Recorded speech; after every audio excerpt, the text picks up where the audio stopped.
Tonight, Austin City leaders are looking to change the guidelines to help renters in town live in safe and healthy buildings.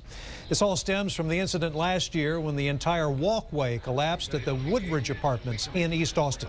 The inspectors there found over 700 code violations. KXAN's Omar Lewis live at City Hall, where council members are now looking to put in tougher penalties for unsafe rental properties. Good evening, Robert. Council members are inside right now looking over that plan, and they're expected to make a decision on what those new penalties will be and exactly how that inspection process will work. And while there's still a lot of unanswered questions, tenants living in what they say are unbearable conditions tell us they're fed up. I can't do this. It's gross. Genevieve Williams is expecting her first child in just 2 months. But a few weeks ago, as she walked into her apartment, she saw something she never planned for. I walked in and that's where it was dripping from at first. She says a leaky ceiling prompted her to complain to and visit her leasing office several times. She was like, well, yeah, we just hired some new people, so they're gonna get right on it. You're at the top of the list. You know, we're gonna fix it.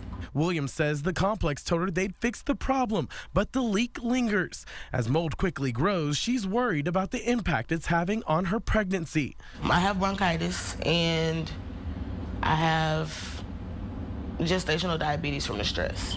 And stories just like Genevieve's aren't rare in Austin. As apartments get older, the city now wants to make sure property owners are held accountable for their upkeep. I want to see the city take action that will actually result in a solution to the problem. The Austin Board of Realtors wants to see more fines put in place for property owners and periodic inspections to spot the issues. If people complain and the code enforcement office doesn't come out, then people will stop complaining.